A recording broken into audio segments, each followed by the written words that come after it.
आप सभी प्यारे शिक्षक एवं विद्यार्थियों का संगम art classes YouTube channel platform पर हार्दिक स्वागत है। मैं एजुकेटर विकास कुमार आप सभी को उत्तर प्रदेश माध्यमिक शिक्षा सेवा चयन आयोग द्वारा आयोजित होने वाली यूपी टीजीटी पीजीटी की परीक्षा में आर्ट विषय को पढ़ाऊंगा। क्या आपको पता है कि जो आर्ट विषय है इसकी तैयारी कैसे की जाए? तो इसकी तैयारी के लिए हम एकदम एक फाउंडेशन बैच जो कि एकदम फ्री बैच है इसको लेके आ रहा हूं। और इस बैच की खासियत क्या है कि आपको इस बैच को पढ़ने के बाद किसी बुक को पढ़ने की जरूरत नहीं पड़ेगी। अगर आप मेरे द्वारा पढ़ाए गए नोट्स को बाकायदे तरीके से बनाते हैं और उसका रिवीजन करते हैं तो आपको आशा नहीं ये विश्वास देता हूं कि उत्तर प्रदेश टीजीटी पीजीटी की परीक्षा इस बार आपसे क्लियर होगी। और इसके साथ साथ मेरे द्वारा पढ़ाए गए नोट्स को भारत के किसी भी राज्य का टीजीटी चित्रकला विषय में दीजिए, वादा करते हैं कि आप जरूर क्वालिफाइंग कर जाएंगे। क्योंकि हमने जो आपको कंटेंट पढ़ाएगा उस सारे कंटेंट को देखते हुए सारे बुकों को हमने पढ़ा, एनालिसिस किया, लेकिन कुछ कुछ बुकों में हमको गलतियां मिली। हमने जो है डॉक्टर रीता प्रताप, राकेश गोस्वामी, राशि रस्तोगी सारे बुकों को हमने पढ़ा और उन सबको पढ़ने के बाद और आयोग का प्रीवियस ईयर देखने के बाद हमने एक ऐसे बेहतरीन तरीके से कंटेंट तैयार किया और इस कंटेंट को आपको अपने चैनल संगम आर्ट क्लासेज पर दूंगा। तो चलिए क्लास आज हम लोग जो हमारी पहली क्लास है भारतीय जो है कला का परिचय। देखिए मेरे प्यारे दोस्तों, भारतीय कला का परिचय क्या है? तो सबसे पहले मैं आपको बता दूं कि जो कला है टीजीटी में बहुत लंबा सिलेबस है। सारे बच्चे क्या करते हैं, इधर से उधर बुक को पढ़ते हैं और कहीं न कहीं वो एग्जाम तक सीढ़ी तक पहुंचते हैं लेकिन क्वालिफाइंग नहीं कर पाते हैं। तो उसके लिए क्या रणनीति होनी चाहिए, क्या स्ट्रैटेजी होनी चाहिए पढ़ने की, तो मैं आपको बताऊंगा। तो आप पहले नोट्स बनाइए और डेली उसका रिवीजन करिए। और आप क्या करिए, प्रत्येक जो है चैप्टर खत्म होने के बाद मैं उसका जो है टेस्ट कराऊंगा ग्रुप के माध्यम से। मेरा एक ग्रुप है, मैं आप लोग को सूचना जरूर दूंगा। तो जो है इस बैच को आप लोग ज्यादा से ज्यादा लाइक और सब्सक्राइब करिए। चलिए मैं बैच को शुरू करने चल रहा हूं। और इस बैच की सबसे बड़ी खासियत है कि अगर इस बैच को आप पढ़ लिए तो आपको वादा नहीं, ये विश्वास है कि आप इस बार नौकरी आपकी हाथ में पक्की है।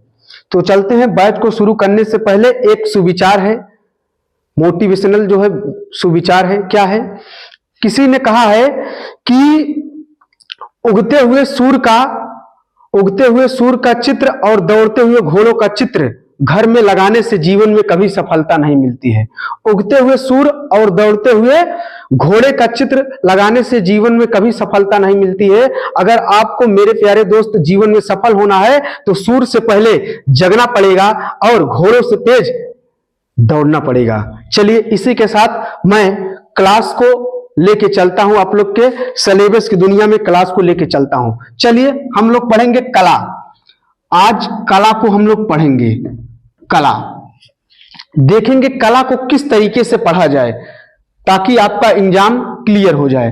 तो कला को हम जो कला का सिलेबस है इसको सबसे पहले हम 3 भागों में डिवाइड करेंगे, 3 भागों में बांट कर पढ़ेंगे। वो जो है पहला भाग में हम लोग पढ़ेंगे इंडियन आर्ट, यानी इंडियन आर्ट, भारतीय कला का परिचय। पहले हम लोग पढ़ेंगे भारतीय कला का परिचय, भारतीय कला का इतिहास पढ़ेंगे, भारतीय कला का इतिहास एवं मूर्ति कला का इतिहास, एवं मूर्ति कला का इतिहास पढ़ेंगे। भारतीय कला का इतिहास पढ़ेंगे और मूर्ति कला का इतिहास पढ़ेंगे। सिलेबस को इस तरह बांट के आप लोग पढ़ेंगे। तो भारतीय कला का इतिहास एवं मूर्ति कला का इतिहास पढ़ेंगे। दूसरे पार्ट में हम लोग पढ़ेंगे जो है पश्चात कला, पाश्चात्य कला पढ़ेंगे, जिसको हम लोग वेस्टर्न आर्ट भी कहते हैं। तो तीसरे भाग में हम लोग पढ़ेंगे टेक्निकल आर्ट, प्राविधिक कला,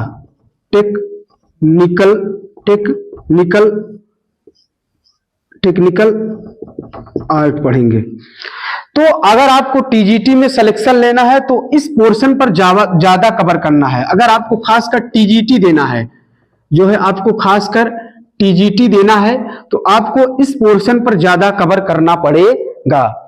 क्योंकि अगर इस पोर्शन को आप क्या कर भली भांति अच्छे से कवर कर लेते हैं तो आप जो है परीक्षा में जो है 19% क्वेश्चन तक पहुंच जाएंगे, लेकिन सिलेक्शन आपका नहीं होगा।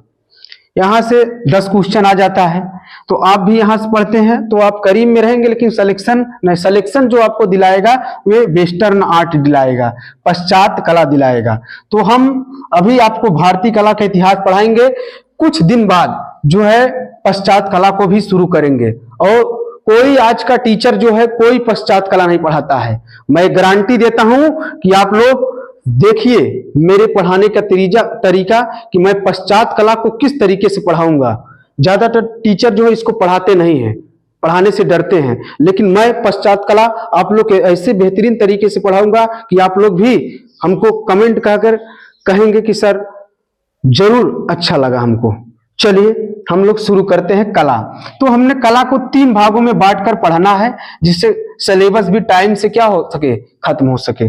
चलिए हम स्टार्ट करते हैं। भारतीय कला का इतिहास पढ़ते हैं, इतिहास पढ़ते हैं कि देखते हैं। थोड़ा वहां जाने से पहले हम लोग देखेंगे कला क्या है। चलिए कला क्या है, सबसे पहली बात हम देखेंगे कि कला क्या है। तो चलिए मेरे प्यारे दोस्तों, कला क्या है, कला को हम लोग देखते हैं। सबसे पहली बात, कला जो है एक संस्कृत भाषा का शब्द है। कला एक संस्कृत भाषा का शब्द है।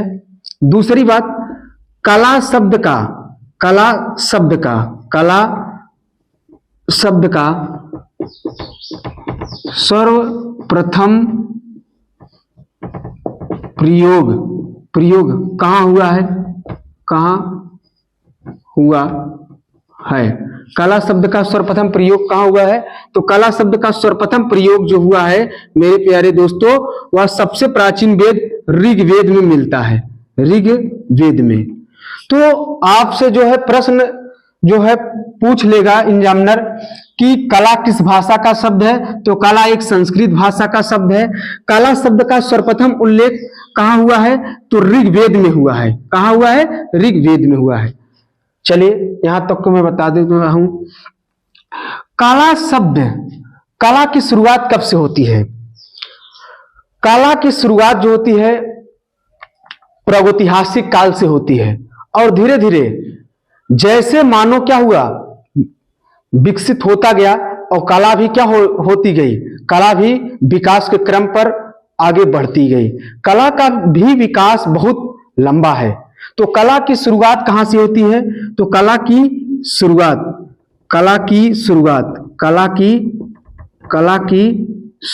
कहां से होती है? तो कला की शुरुआत सबसे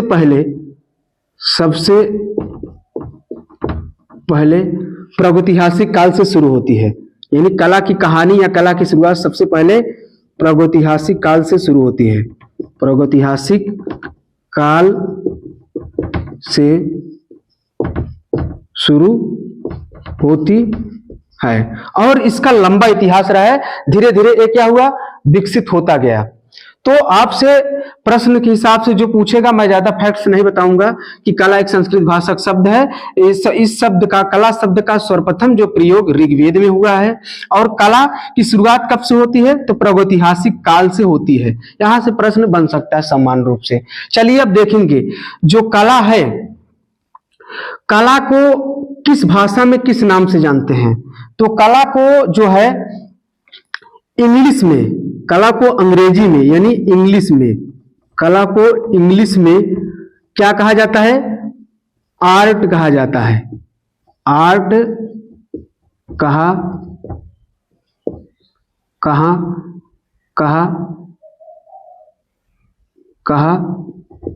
जाता है। तो कला को इंग्लिश में क्या कहा जाता है? आर्ट कहा जाता है। उसी प्रकार जो कला है इंग्लिश में आर्ट कहा जाता है। और देखिए फ्रेंच भाषा में यानी फ्रांसीसी या फ्रेंच भाषा में कला को भी आर्ट कहते हैं। यानी इंग्लिश में भी आर्ट कहा जाता है और फ्रांसीसी भाषा में भी कला को आर्ट कहते हैं। अब देखिए कला को उर्दू भाषा में क्या कहा जाता है? ये प्रश्न आपके पूछ सकते हैं परीक्षा में। कला को उर्दू भाषा में क्या कहते हैं? कला को उर्दू भाषा में क्या कहते हैं? तो शैली कहते हैं।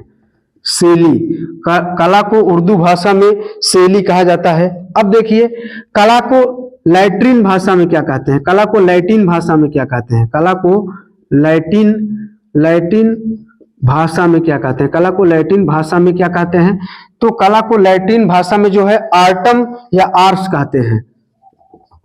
आर्टम या आर्ट्स कहा जाता है। कला को लैटिन भाषा में आर्टम या आर्ट्स कहा जाता है। अब इस आर्टम आर्ट को हम लोग वर्तमान में क्या बोलते हैं?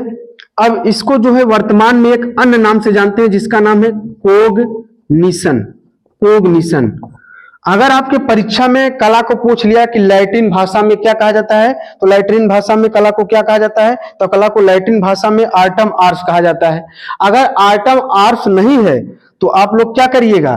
तो आप लोग जो है कोग्निशन को विकल्प में रहेगा, कोग्निशन को में टिक लगाइएगा, कोग्निशन को टिक लगाइएगा। चलिए अब देखते हैं कि कला को जो है जर्मन भाषा में क्या कहते हैं। तो कला को जो है जर्मन भाषा में क्या कहते हैं? कला को जो है जर्मन भाषा में क्या कहते हैं? कला को जो है जर्मन भाषा में क्या कहते हैं? यानी जो है जर्मन भाषा में कला को जो है, कला को जर्मन भाषा में, जर्मन भाषा में क्या कहा जाता है? कुंस्तक। कुंस्तक। कला को जर्मन भाषा में कुंस्तक कहते हैं। और कला को जो है कला को जो है स्पेनिश भाषा में क्या कहते हैं? कला को स्पेनिश भाषा में क्या कहते हैं? कला को स्पेनिश भाषा में क्या कहते हैं? तो कला को स्पेनिश भाषा में एल आर्ते बोलते हैं। कला को स्पेनिश भाषा में एल आर्ते कहा जाता है। ये सब प्रश्न आपके आएंगे कि कला को इंग्लिश में आर्ट कहा जाता है, कला को फ्रेंच या फ्रांसीसी भाषा में भी आर्ट कहा जाता है, उर्दू में शैली कहा जाता है और लैटिन भाषा में आर्टम या आर्ट्स कहा जाता है। अगर ये नहीं है तो आपको कोग्निशन लगाना है। चलिए कला को जर्मन भाषा में क्या कहा जाता है? कुंस्तक कहा जाता है। और स्पेनिश भाषा में एल आर्ते के नाम से जाना जाता है। अब देखिए एक भाषा और आती है, कला को इटली भाषा में क्या कहा जाता है या इटालवी भाषा में क्या कहा जाता है? तो कला को इटली भाषा में, इटली या इटालवी भाषा में, कला को इटालवी भाषा में क्या कहा जाता है? तो कला को इटालवी भाषा में जो कहा जाता है ला आर्ते। इस बात पर आप लोग जरूर ध्यान दीजिए कि कला को जर्मन भाषा में कुंस्तक कहा जाता है, कला को स्पेनिश भाषा में एल आर्ते कहा जाता है और इटालवी भाषा में, इटली भाषा में कला को ला आर्ते के नाम से जाना जाता है। अगर आप लोग यहां तक नोट कर लिए होंगे, हमारे साथ आप लोग नोट्स बनाइए। अगर यहां तक आप लोग नोट कर लिए हैं तो हम आगे चलते हैं।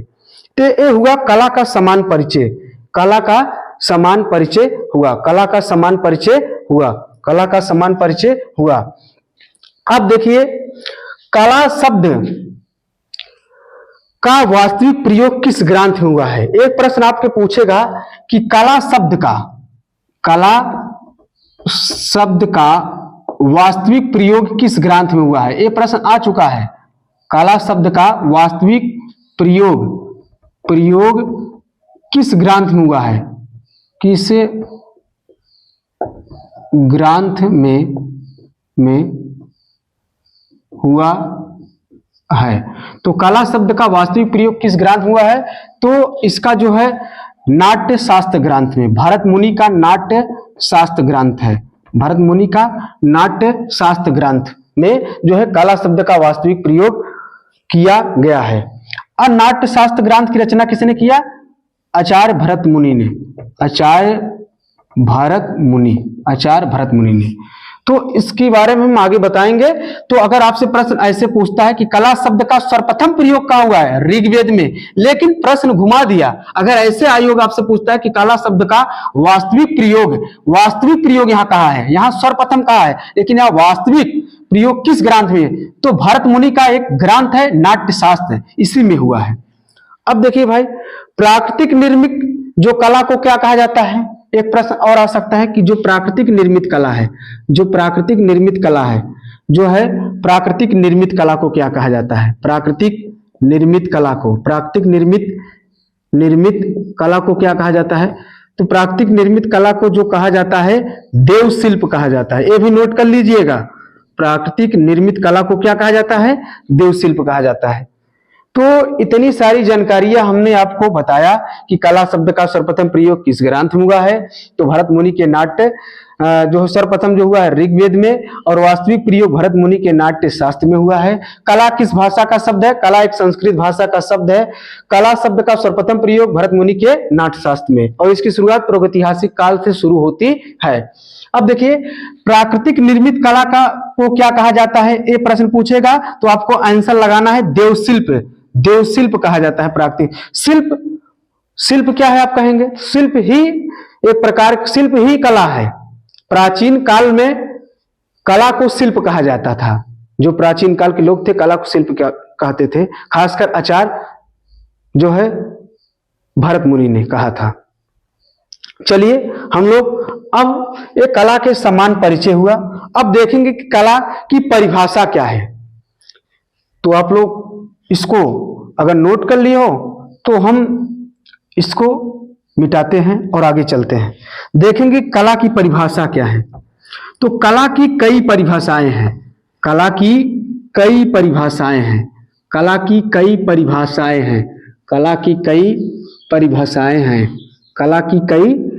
परिभाषाएं हैं जो है उसको हम देखेंगे।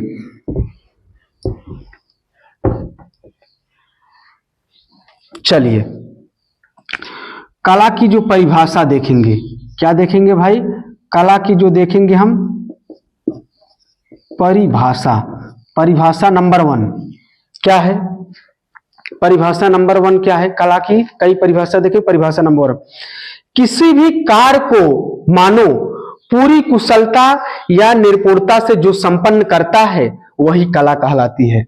यानी मानो कोई भी काम को पूरी कुशलता या निपुणता से जो संपन्न करता है वही कला है। जैसे मूर्ति बनाना, चित्रकारी करना, कविता की रचना करना इत्यादि। चलिए हम इसको लिखकर बताते हैं आप लोग को।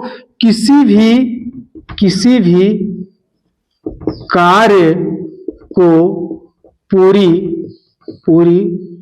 कुशलता एवं निपुणता से संपन्न करना ही कला कहलाता है। कला कहलाता है। जैसे मूर्ति बनाना,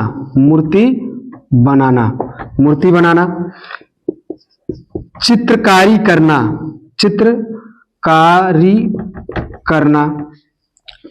करना, भवन या मंदिर का निर्माण करना।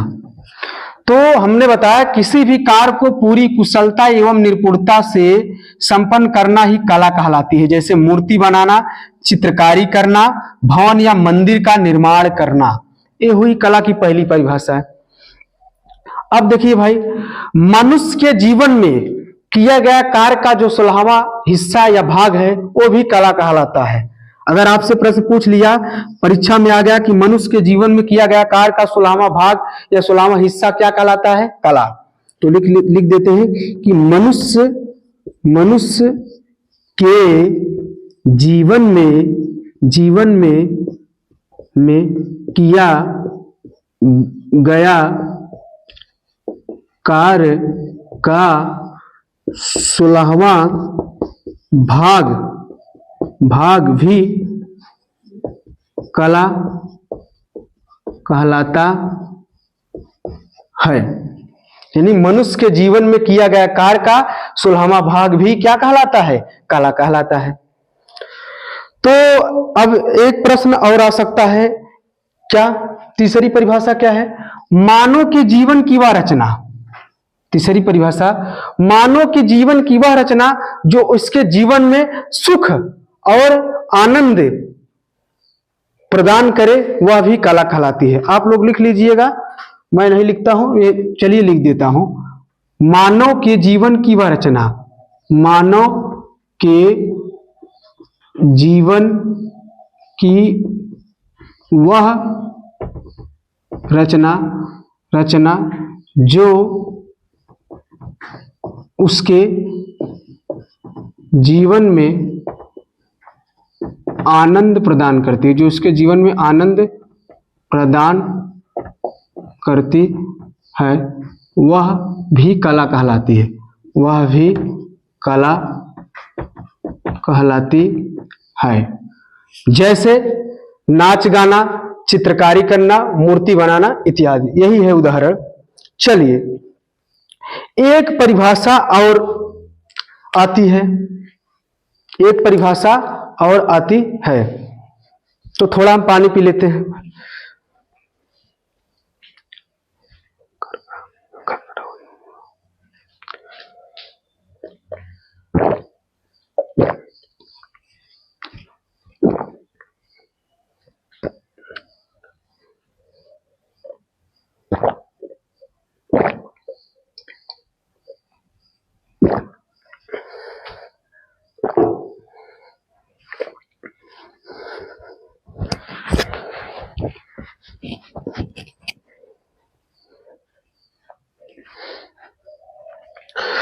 आज बहुत गर्मी है मेरे प्यारे दोस्त, इसलिए पानी पीना पड़ रहा है। तो मानव की जीवन की वह रचना जो उसके जीवन में आनंद प्रदान करती है, वह भी कला कहलाती है। जैसे नाच करना, नृत्य करना, इसमें मानव को चित्रकारी करना, क्या क्यों कर रहा है? क्योंकि उसको मजा आ रहा है, आनंद मिल रहा है। तो वह भी, जिसमें आपको सुख और आनंद मिले, वह भी क्या कहलाती है? कला कहलाती है। तो आप जीवन में कोई भी काम करिए, अगर आपको मजा मिल रहा है, चाहे किसी को मारने में मजा मिल रहा है या किसी से गर्लफ्रेंड से बात करने में मजा मिल रहा है, तो वो भी क्या है? कला है। तो जो आपके जीवन में क्या हो, सुख और आनंद प्रदान करे, वह भी क्या है? कला है। तो चलिए एक परिभाषा और है, मैं देख लेता हूं कि चंद्रमा जो है आकाश में, 4 नंबर की परिभाषा, चंद्रमा आकाश में, चंद्रमा आकाश में, चंद्रमा आकाश में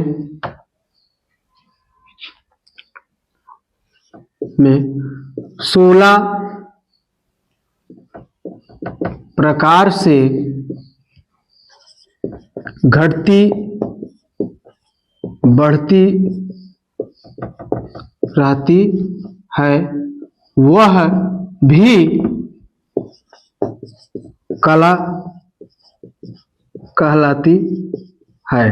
तो चंद्रमा आकाश में 16 प्रकार से घटती बढ़ती रहती है, वह भी क्या कहलाती है? कला कहलाती है। ये हुई कला की परिभाषाएं। अब छंदोग उपनिषद में क्या कहा गया है कि पृथ्वी, चांद, तारे और चारों दिशाओं को कला कहा गया है। किसमें? छंदोग उपनिषद में। तो यहां नोट पॉइंट इसको हम कर देते हैं क्या? छंदोग्य। छंदोग्य, छंदोग्य उपनिषद में कहा गया है। छंदोग्य उपनिषद में कहा गया है पृथ्वी, चांद, तारे और चारों दिशाओं को, चांद, तारे, चारों दिशाओं को कला कहा गया है। चारों दिशाओं को कला कहा गया है। यानी छंदोग उपनिषद में अगर आपसे प्रश्न ऐसे आएगा, पृथ्वी, चांद, तारे और चारों दिशाओं को कला कहा गया है किसमें? छंदोग उपनिषद में आप लोग आंसर लगाएंगे। तो ये हुआ कला की परिभाषाएं। अब हम लोग देखेंगे कि कला का शताब्दिक अर्थ क्या होता है। क्या देखेंगे मेरे प्यारे दोस्त? कला का शताब्दिक अर्थ क्या होगा। आप लोग एक एक पॉइंट को नोट करिएगा, यहां से प्रश्न जरूर बनते हैं। चलिए, अगर आप लोग नोट कर लिए हैं तो हम आगे बढ़ते हैं, देखेंगे कला शब्द का जो है शताब्दिक अर्थ क्या होता है। चलिए,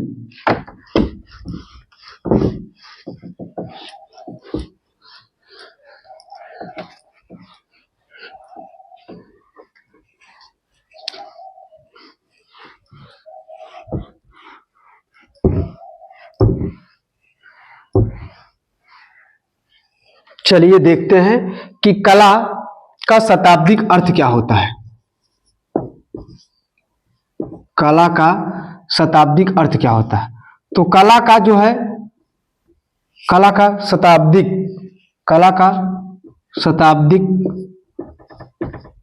अर्थ जो होता है, प्रेरित करना। अर्थ जो होता है प्रेरित करना। तो कला का शताब्दिक अर्थ प्रेरित करना होता है। अब देखेंगे कला की उत्पत्ति। कला की